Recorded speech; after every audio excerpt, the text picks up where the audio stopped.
Shalom Wisdomers yang terkasih di dalam nama Tuhan Yesus Kristus. Bertemu kembali di Wednesday Bible Wisdom. Bapak Ibu, para Wisdomers sekalian, bagaimana kabarnya hari ini? Kami berdoa biar keadaan Bapak dan Ibu sekalian, para Wisdomers, baik-baik saja, sama seperti jiwa Wisdomers, baik-baik saja.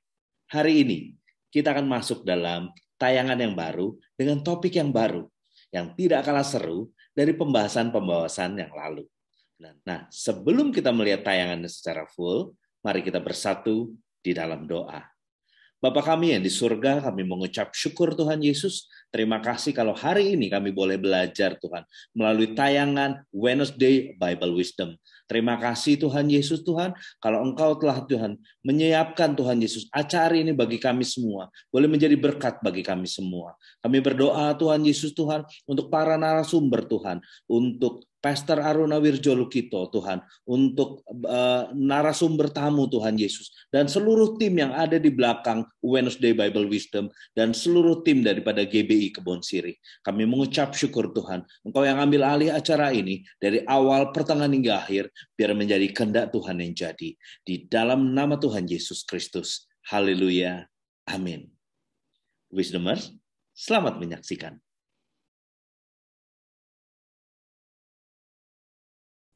Shalom Pak Bro. Shalom, apa kabar? Pak Bro? Sehat semuanya. Puji Tuhan. Kayaknya ceria nih ya Pak Bro ya. Ceria, kan kita harus ceria di rumah terus. Makanya kita punya syuting yang berbeda hari ini ya. Wah, background-nya keren banget loh Pak Bro. Ini apa namanya, settingannya mantap gini Pak Bro. Oh iya, kan tinggal ambil sekarang ya. Asik. Ya, Wisdomers, kita dalam PPKM ini akhirnya menggunakan metode yang baru dalam metode perekaman, sehingga kita tidak bertemu langsung dan kita melakukan ini dengan menggunakan software-software yang ada. Jadi untuk tetap bisa menjadi saluran berkat bagi teman-teman, kita terus berusaha untuk menghadirkan yang terbaik.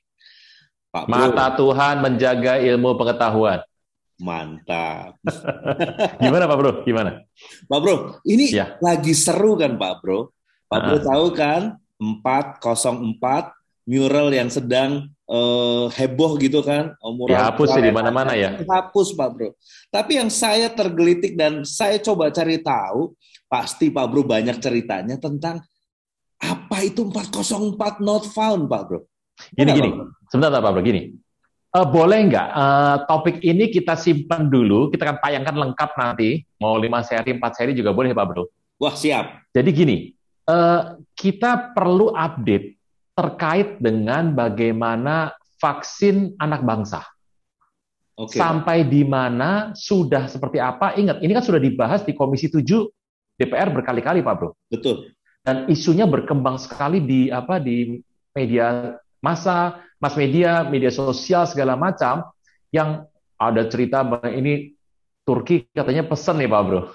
Nah, itu betul juga Pak Bro. Betul ya? Nah, Iya. gimana Pak Bro kalau kali ini kita coba ketemu sama Dr. Joni. Dr. Joni adalah peneliti utama ya, beliau bertugas di RSPAD untuk tim pembuatan vaksin Nusantara. Jadi kita dapat sama-sama info yang bisa lengkap gitu Pak Bro. Jadi kalau boleh sih ya Pak Bro coba tanya sama beliaunya dengan gaya Pak Bro sendirilah gimana. Karena beliau sudah bersedia untuk berbagi cerita, termasuk untuk menjawab apa yang Pak Bro mau tanya di situ. Siap, Jadi ini urusannya sekarang Pak Bro pintar-pintar bertanya saja. Beliau sudah bersedia dan kita sibuknya bukan main. Pak Bro sudah gagal berkali-kali tuh. Iya. Itu dan sampai tengah malam itu urusannya. Ya baik Pak Bro. Pak Bro, jadi lanjutkan saja, bertanya saja. Beliau juga sudah banyak cerita di beberapa TV nasional, tapi saya percaya bahwa ini berita yang paling update untuk pertanggal tayang hari Rabu ini tanggal 1 September. Ya. Nah, jadi Pak Bro silakan bertanya apa mau tanyakan, mau tanya dari diri Pak Bro sendiri, mau apa beliau akan menjawab.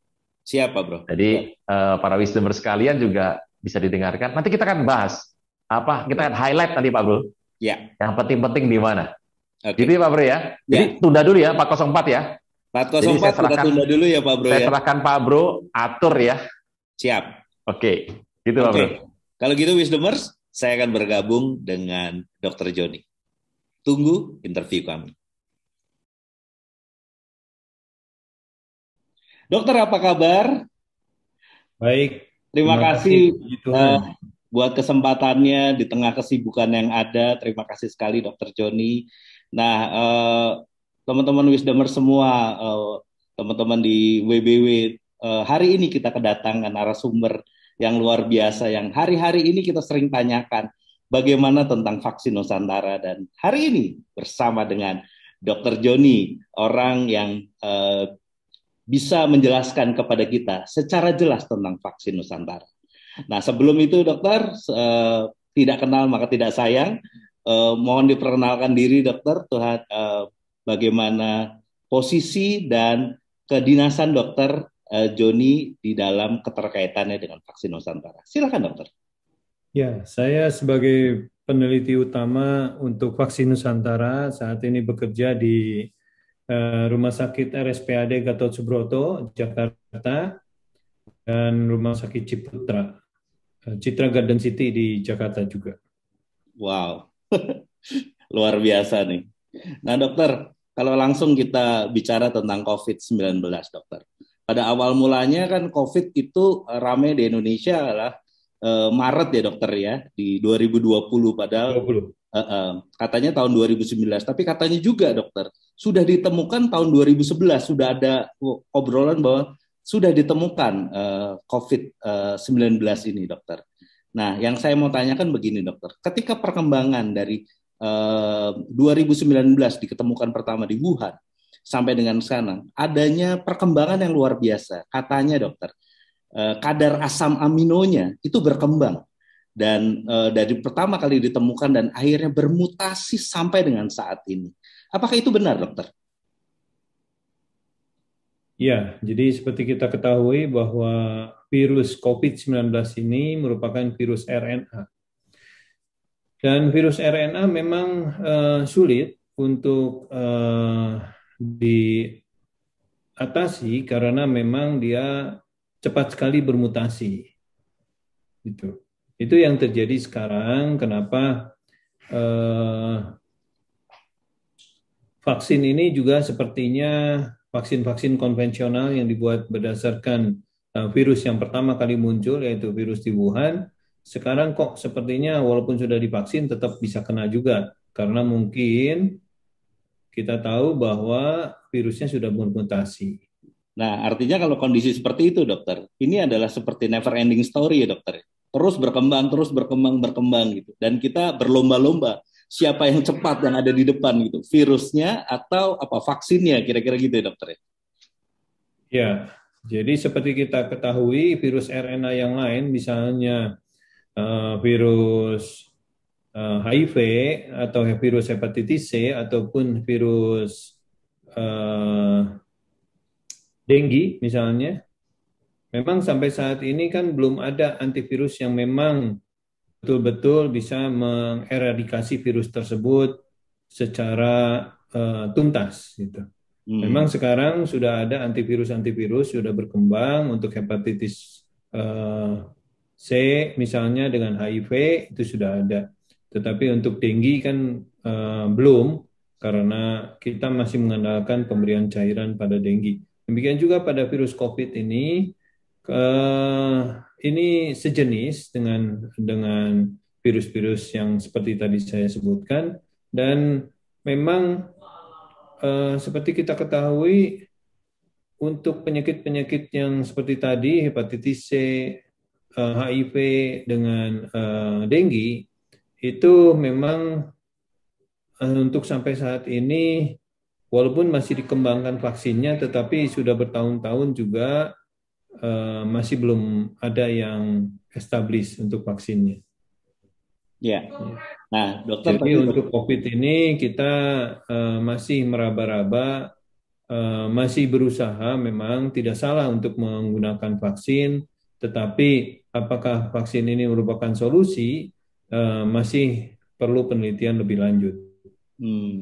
artinya belum ada yang pasti gitu ya dok ya. Dan saran yang terbaiknya Ya, preventif karena ya, dokter seperti ya. kita ketahui bahwa uji klinis itu misalnya fase 1 itu 1 tahun umumnya.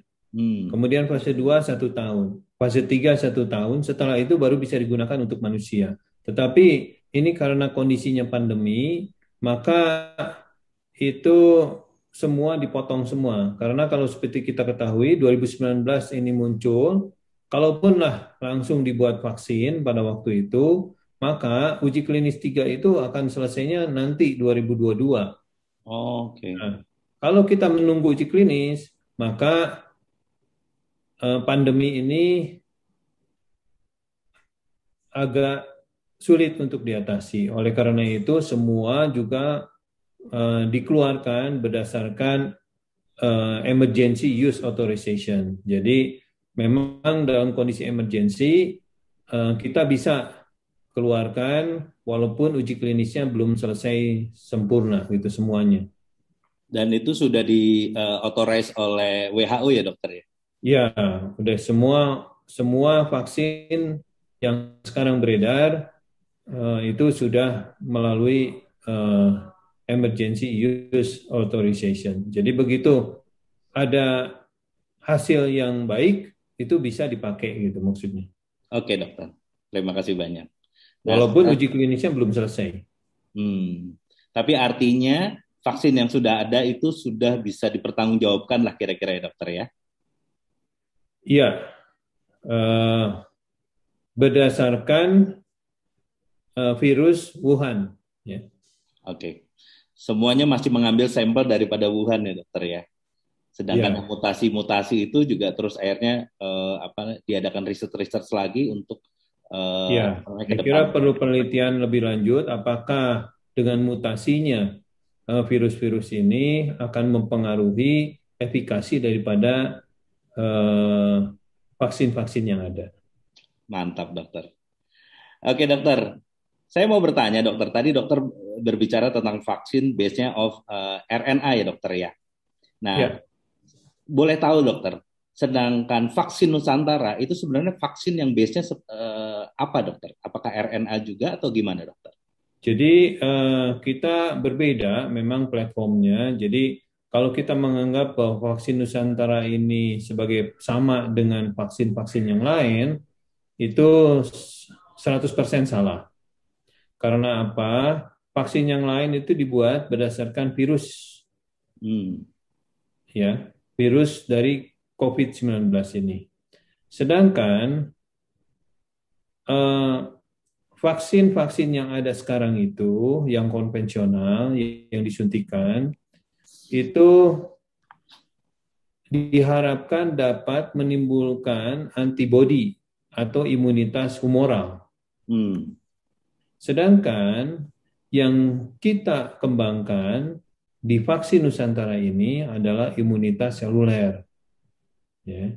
Jadi kita tidak menggunakan virus di sini, tetapi kita menggunakan antigen yang mirip seperti virus COVID-19. Jadi antigen, oleh karena itu antigennya disebut dengan antigen rekombinan. Ya. Antigen ini bukan dari virus, tetapi antigen ini protein-proteinnya itu berasal dari bakteri. Tetapi kita buat di rekombinan itu mirip seperti virus COVID-19. Itu. Jadi di dalam vaksin Nusantara ini kita tidak menggunakan komponen virus. Oke. Gitu. Jadi kenapa? Karena memang virus sendiri apabila masuk ke dalam tubuh kita itu akan mengganggu sistem imunitas tubuh kita. Oke. Kalau virus sendiri masuk ke dalam tubuh kita. Jadi dia akan mempertahankan diri dia, kita manusia akan mempertahankan diri kita, tubuh kita itu mengeluarkan imunitas terhadap virus. Virus sendiri mempunyai kemampuan untuk mempengaruhi imunitas kita. Jadi dia akan bertahan juga untuk supaya bisa bertahan di dalam tubuh kita, dia akan mempengaruhi imunitas kita. Jadi seperti kita ketahui di dalam penelitian-penelitian didapatkan bahwa apabila seseorang terinfeksi COVID-19, maka virus itu akan mempengaruhi sel-sel imunitas tubuh kita. Terutama adalah sel dendritik, di mana sel dendritik ini baik dalam jumlah akan dipengaruhi oleh virus akan berkurang, kualitasnya juga akan menurun. Jadi oleh karena itu kita kembangkan sel dendritik ini di luar tubuh kita supaya tidak terpengaruh oleh virus itu. Itu konsepnya. Artinya bisa dikatakan vaksin Nusantara ini lebih baik daripada vaksin yang lain. Kalau ngomong dari sudut pandang imunitas ya dokter ya? Maksud saya ini dalam hal imunitas seluler. Jadi begini, vaksin Nusantara ini kita mempersiapkan sel-sel tubuh kita itu untuk siap menghadapi COVID-19. Oke. Ya, jadi bagaimana tubuh kita itu melawan COVID-19 pada waktu kita terinfeksi COVID-19, apakah itu dalam bentuk vaksin yang mengandung virus yang dilemahkan ataupun terinfeksi COVID-19 yang virus yang sebenarnya yang belum dilemahkan, maka sistem pertahanan tubuh kita itu akan terangsang di mana sel darah putih dalam hal ini monosit itu akan berubah menjadi sel dendritik. Itu alami. Jadi akan berubah menjadi sel dendritik, di mana sel dendritik ini disebut dengan antigen presenting cell, di mana sel ini akan mempresentasikan si COVID ini. Nah, setelah dia dapat mempresentasikan COVID, maka dia akan memberitahu kepada sel T yang disebut dengan sel T, limfosit T, bentuk COVID itu seperti ini gitu. Nah, nanti sel T ini akan berubah menjadi 3 jenis, yaitu sel T yang bisa memakan langsung virusnya, itu disebut dengan cytotoxic cell. Dia bisa berubah menjadi sel T memori yang mempunyai memori terhadap COVID-19 sehingga kalau datang dia akan bereaksi terhadap COVID karena dia sudah punya memori terhadap COVID itu. Yang ketiga adalah sel T helper. Helper apa? Helper menolong sel B, limfosit B, itu untuk mengeluarkan antibodi. Jadi kuncinya adalah di sel dendritik ini. Sel dendritiknya harus kenal dulu dengan COVID-nya. Nah, ini kita buat di luar tubuh. Supaya apa? Supaya kita mempunyai kualitas sel dendritik yang baik, yang tidak terpengaruhi oleh virus, sehingga dia mempunyai presenting terhadap virus itu yang baik pula, sehingga dia setelah diinjeksikan ke dalam tubuh, bisa memberikan sinyal kepada sel T untuk supaya mempunyai atau berubah menjadi 3 sel T yang tadi. Dan tentunya kalau kualitas sel dendritiknya baik, maka sel T-nya juga akan baik. Oke. Nah dokter, tadi dokter ngomong dendritik. Boleh nggak dokter? Kita nih awam. Dendritik itu sebenarnya apa sih dokter? Jadi sel dendritik itu dia merupakan sel presentasi antigen. Jadi kalau ada antigen atau benda asing masuk ke dalam tubuh, itu kan disebutnya antigen. Itu akan dipresentasi oleh sel dendritik. Nah, dari mana sel dendritik ini asalnya? Asalnya dari monosit. Monosit itu apa? Monosit itu adalah sel darah putih. Oleh karena itu, di dalam pembuatannya, kita akan mengambil darah sebanyak 40 ml, terus kemudian kita pisahkan antara sel darah putih dengan sel darah merahnya. Nah, di dalam sel darah putih itu ada monosit. Nah, monosit ini akan diinkubasi atau akan dibiarkan di dalam satu media Hmm. untuk supaya dia berubah menjadi sel dendritik selama 5 hari. Yeah. Setelah menjadi sel dendritik, kita kenalkan dengan antigen COVID selama 2 hari. Setelah sel dendritik ini tahu mengenai antigen COVID ini, maka baru kita injeksikan ke dalam tubuh, maka dia akan memberikan sinyal kepada sel darah putih yang lain, yaitu limfosit, untuk seterusnya seperti tadi. Wah, jadi prosesnya semuanya di luar ya dokter ya. Begitu udah safe, udah firm, baru dimasukkan ke tubuh ya dokter ya. Iya. Oke. Itu prosesnya. Yeah. Jadi sekali lagi kita berbeda dengan platform daripada vaksin COVID yang lain. Nah, kalau begini apakah ini pure benar-benar keluar dari anak bangsa, Pak dokter? Jadi artinya tidak mengikuti ini benar-benar temuan baru gitu, dokter? Apakah seperti ya, itu? Metode ini kan metode dari kita. Jadi sebetulnya dari sejak tahun 2015 RSPAD sudah mempunyai pusat cell cure, namanya Cell Cure Center. Ya. Itu mengembangkan sel dendritik ini untuk pengobatan kanker.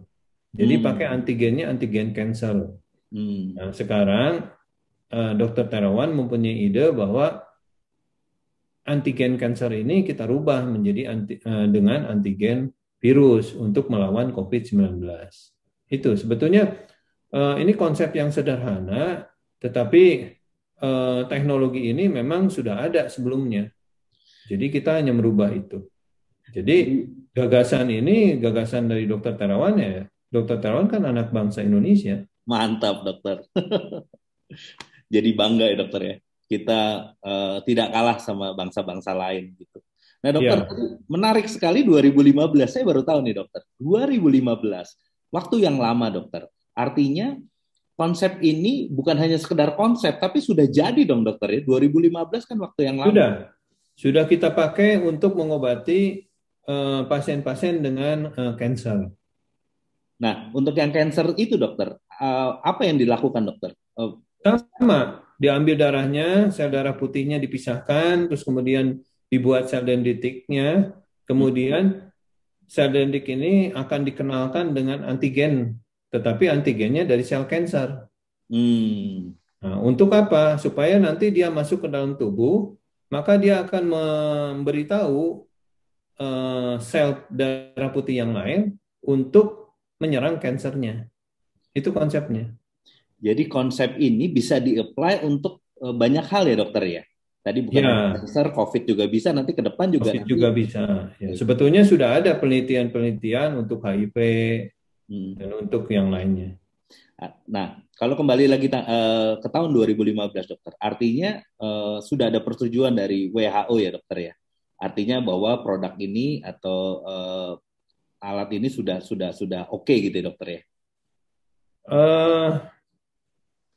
Pelayanan ini itu saya kira kalau sudah established, sudah ada dari sejak 2015 dan sudah dipakai untuk memberikan pelayanan terhadap pasien, saya kira ini semua memang selama ini penelitiannya itu berdasarkan pelayanan. Jadi penelitian yang berbasis pelayanan. Jadi memang ini sesuatu hal yang baru, jadi di penelitiannya itu berdasarkan pelayanan. Nah, kalau ngomong sudah melayani pasien-pasien untuk kanker dan ini datanya diambil, kemudian kita kumpulkan, kemudian kita analisa. Nah, kalau ngomong pelayanan, konsep ini adalah konsep yang sering Tuhan Yesus lakukan ya dokter ya. Melayani, dan melayani. Jadi konsepnya itu, apalagi dokter, lalu dokter Terawan juga adalah anak-anak Tuhan semua. Jadi ini adalah aplikasi atau pengejawantahan daripada kasih Kristus. Sebenarnya gitu ya dokter ya? Ya, jadi memang di dalam melaksanakan penelitian ini terhadap vaksin ini memang banyak halangan dan rintangan, namun demikian karena kita sifatnya adalah mau melayani dan untuk kepentingan umat manusia, jadi kita tetap kita lakukan penelitian ini. Iya, niat baik, dideliverkan dengan baik, dan tentu kita akan doakan dokter. Dan semua kita yakin hasilnya baik. Amin dokter. Nah dokter, kembali lagi ke vaksin Nusantara dokter. Artinya kalau tadi sudah 2015, dia sudah firm tentang bagaimana cara ini secara dendritik tadi, 2015 dengan cancer. Nah saya pengen tahu ini dokter. Apa sih ingredients daripada si vaksin Nusantara itu sendiri? Lalu bagaimana bekerjanya? Tadi dokter sudah sedikit bercerita. Lalu ini yang paling penting yang banyak ditanyakan orang adalah tentang efek samping, dokter. Ya, jadi seperti tadi saya bilang bahwa sel darah putih kita dipisahkan dari sel darah merah. Jadi kita ambil darah, kemudian dipisahkan sel darah putihnya dari sel darah merah, kemudian sel darah putihnya diinkubasi dalam satu media untuk supaya monositnya bisa berubah menjadi sel dendritik. Nah, di dalam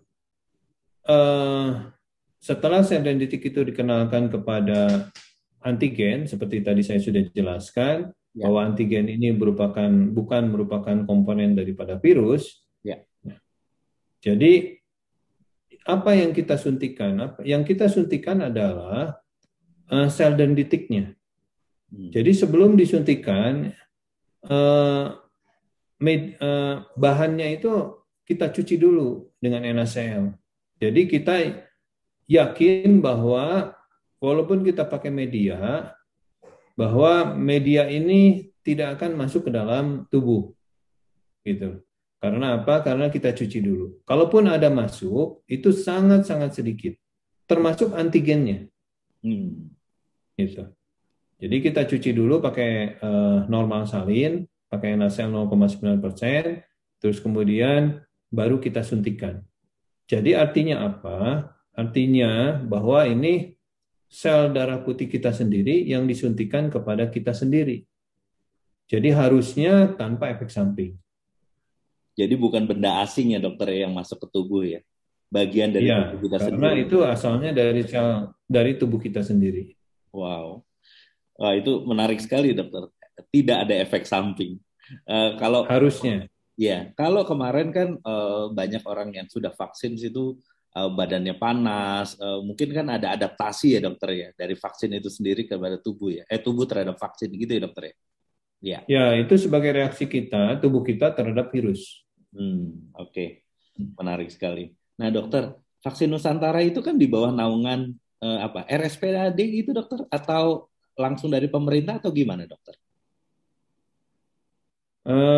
Saat ini kita bekerja, vaksin Nusantara itu adanya di bawah RSPAD. RSPAD sendiri adanya di bawah TNI AD. Gitu. Berarti kalau begitu tentang pengembangan ini semuanya pembiayaan langsung dari Angkatan Darat ya dokter ya?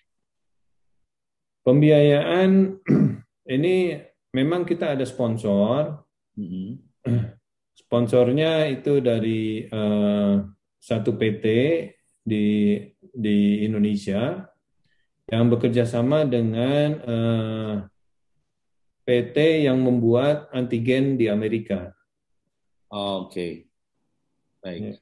Apabila dokter ada masyarakat yang ingin berpartisipasi mendukung, apakah itu bisa dokter? Untuk saat ini mohon maaf karena relawan untuk penelitian uji klinis itu sudah mencukupi bahkan melebihi, jadi sementara ini kita tutup. Karena apa? Karena memang sudah melebihi. Kita butuh 1.600, tetapi yang mendaftar itu ada sekitar 7.000. Sehingga kita juga agak sulit untuk memisah-misahkannya. Nah, namun demikian setelah penelitian ini selesai dan akan ada pelayanan, siapapun nanti itu bisa untuk ikut dalam pelayanan. Tetapi untuk penelitian saat ini sudah ditutup. Oke. Artinya segitu banyak orang antusias ya dokter ya. Ya, Kebanggaan, kalau pride-nya kita tidak bangsa ya tutup, ini dokter. kita udah tutup kurang lebih 3 minggu yang lalu. Oke. Kalau tidak kita tutup, itu pasti lebih banyak Bludak. lagi. Iya. Ya. Nah, tadi kalau dari sisi pendanaan, dokter, apabila ada masyarakat yang ingin, ya karena ini adalah panggilan sebagai terhadap nasional ya, terhadap kebangsaan. Apakah ini bisa juga, dokter? Mereka memberikan apa sumbangan atau apalah jenisnya dalam bentuk dana gitu, dokter? Ya, kita sangat berterima kasih. Memang banyak yang mau mendukung, apakah itu dalam bentuk dana ataupun dalam bentuk moral segala macam, apakah dalam bentuk material yang lainnya selain dana. Namun demikian untuk saat ini kami masih cukup untuk bisa memberikan eh, untuk menjalankan penelitian ini. Dan kita memang sementara ini tidak mempunyai wadah untuk menerima sumbangan-sumbangan atau partisipasi dana tersebut. Oke. Jadi saat ini penelitian masih tetap berjalan ya, dengan pembiayaan daripada timnya Dr. Terawan. Saya juga tidak begitu tahu persis pendanaan ini, tetapi untuk penelitian ini semuanya itu sekarang berjalan pada tracknya dan kita tidak mempunyai hambatan di dalam masalah dana. Oke. Nah, Wisdomers nggak usah berkecil hati kalau misalnya tidak memberikan kontribusi, walaupun kita semua tahu bahwa apa namanya semangat nasionalis kita tinggi begitu ada ngomong berbicara tentang ada anak bangsa yang ingin berusaha. Tetapi teman-teman Wisdomers sekalian, tetap berdoa buat Dokter Ya, Terawan, buat Dokter Joni dan tim semuanya yang ada di belakang vaksin Nusantara supaya apa yang anak bangsa perbuat ini boleh menjadi berkat bagi semuanya. Jangan lupa ya, amin. terus untuk doakan Dokter Joni, Dokter Terawan dan tim yang ada. Oke dokter, kita lanjut lagi ngobrol-ngobrolnya Hmm. dokter. Nah, kalau tadi tentang efikasi dokter, dokter bilang tadi Ya, tentang, nah efikasi kan kalau vaksin ini efikasinya begini, vaksin ini efikasinya begini. Nah, kalau vaksin Nusantara, dokter gimana kira-kira dokter? jadi untuk di dalam satu obat atau vaksin baru itu ada tahap-tahapan uji klinis. Hmm. Mulai dari pertama itu pra uji klinis itu dilakukan pada binatang. Hmm. Kemudian uji klinis yang pertama itu menilai keamanan, Hmm. itu yang dilakukan di Rumah Sakit Karyadi Semarang. Hmm.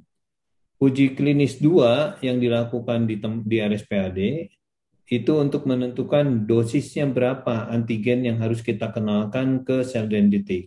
Kita melakukan 3 kelompok berdasarkan hasil daripada uji klinis yang pertama, itu ada 0,1 mikro, 0,33 mikro, dan 1 mikro antigennya.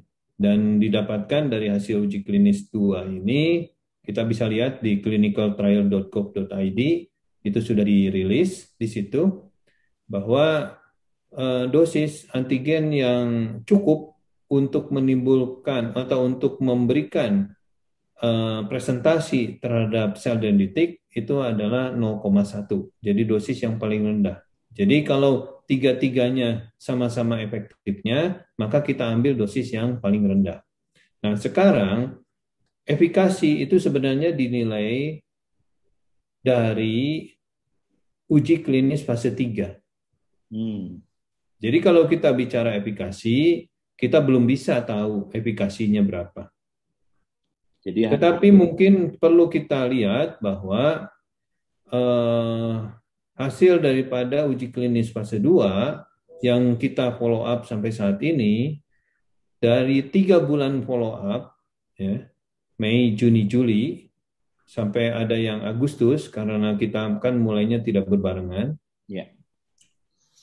itu sampai saat ini kurang lebih yang tidak terkena COVID itu 85%. Ya. Kalaupun dia terkena COVID, itu kebanyakan gejalanya ringan. Jadi efikasi sendiri kita tahu tergantung daripada definisi daripada efikasinya dari protokol terapinya, protokol penelitiannya. Ada penelitian yang vaksin yang menentukan bahwa efikasinya ini adalah sampai pasien itu dirawat di rumah sakit. Jadi kalau tidak dirawat, tidak masuk ke dalam bahwa dia terkena COVID tetapi tidak dirawat, itu tidak masuk, tidak mengurangi efikasi gitu loh. Yang mengurangi efikasi adalah kalau pasien itu dirawat gitu loh, di rumah sakit. Artinya dia mengalami COVID dengan gejala-gejala yang memerlukan perawatan di rumah sakit.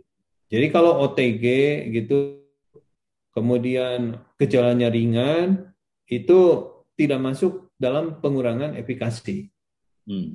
Jadi kalau kita lihat efikasi itu harus dilihat dulu kriterianya efikasi dari penelitiannya. Oke, dokter. Baik. Ya.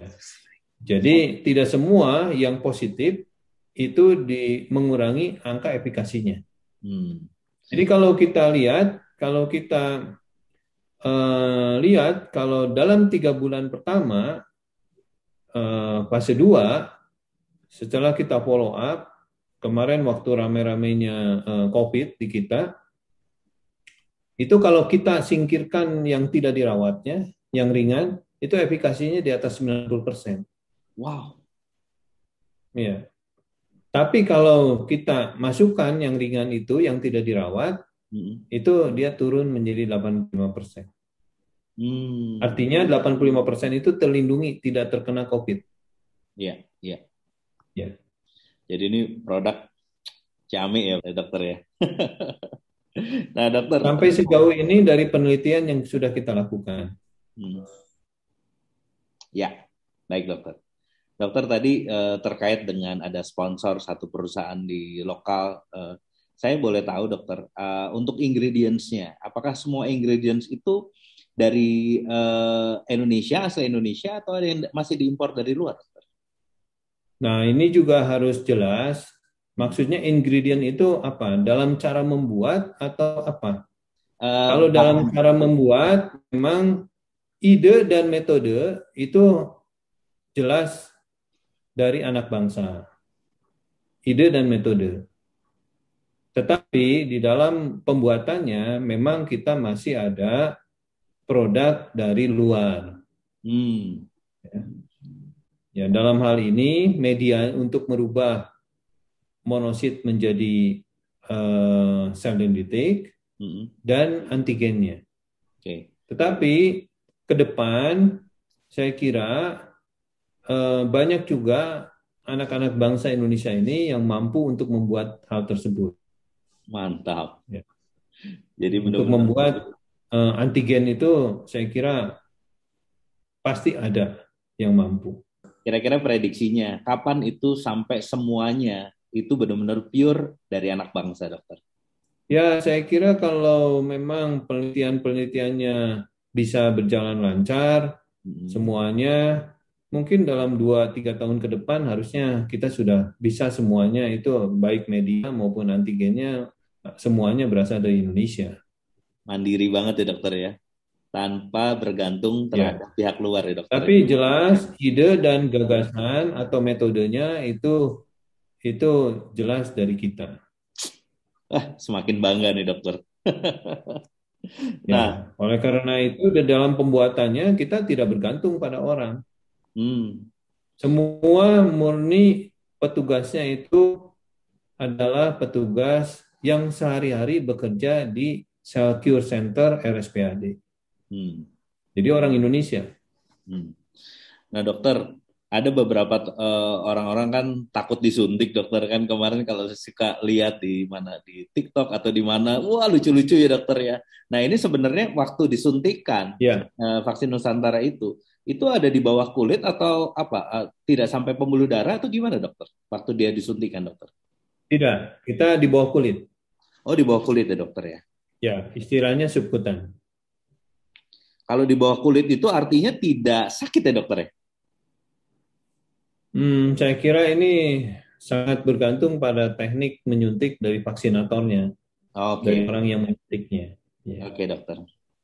Nah dokter, siapa sih yang boleh menerima vaksin Nusantara? Katanya kan kalau sekarang nih yang komorbid, yang ada kelainan-kelainan, apalagi kalau kita melihat kelainan darah ya dokter ya, apakah itu bisa diterima dokter untuk menerima vaksin Nusantara? Pada dasarnya vaksin Nusantara ini memang untuk vaksin konvensional, saya juga mengikuti. Pada awalnya itu karena belum ada pengalaman dan penelitian, jadi untuk pasien-pasien misalnya gagal ginjal, pasien autoimun, itu pada awalnya tidak direkomendasikan. Hmm. Tetapi sekarang sudah berubah, eh, ada sudah diberikan rekomendasi apabila pasiennya dalam kondisi stabil. Misalnya dia ada autoimunnya tidak sedang kambuh, maka itu boleh diberikan vaksin. Itu vaksin yang konvensional. Nah, bagaimana dengan vaksin Nusantara? Vaksin Nusantara seperti saya jelaskan dari awal bahwa ini sifatnya imunitas seluler. Dan selnya dari mana? Selnya adalah autologus, artinya selnya berasal dari tubuhnya sendiri. Jadi, Wisdomers yang terkasih di dalam nama Tuhan Yesus Kristus. Hanya Tuhan Yesus, Wisdomers, yang sanggup menghapuskan segala pelanggaran kita dan segala dosa kita. Untuk itu, kami mengundang saat ini, bukalah hati kita untuk menerima Dia sebagai Tuhan dan Juru Selamat. Ikuti doa saya. Tuhan Yesus, kami adalah manusia yang berdosa, penuh dengan pelanggaran. Bahkan kami seharusnya mati, Tuhan. Tetapi saat ini, Tuhan, dengan sadar kami mengakui Engkau sebagai Tuhan dan Juru Selamat pribadiku, Tuhan. Terima kasih ya Tuhan, karena Engkau telah menghapuskan dosa kami dan Engkau telah mencatatkan nama kami di dalam buku kehidupan. Terima kasih Tuhan Yesus, di dalam nama Tuhan Yesus Kristus. Haleluya. Amin.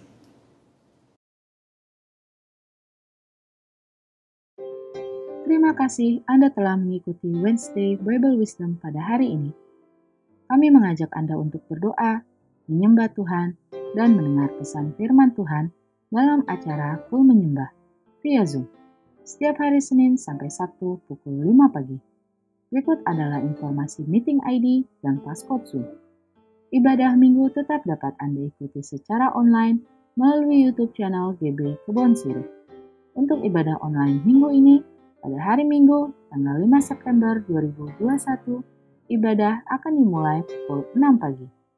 Pesan firman Tuhan akan disampaikan oleh Pendeta Gilbert Lumoindo. Ibadah dapat dilihat setiap saat setelah waktu penayangan. Kami kembali mengajak Anda mengikuti GB Kebon Sirih Wednesday Bible Wisdom pada hari Rabu, tanggal 8 September 2021 pukul 6 pagi. Bersama Aruna Wiryolukito dan host Vino Pramodito. Acara ini dapat dilihat setiap saat setelah waktu penayangan.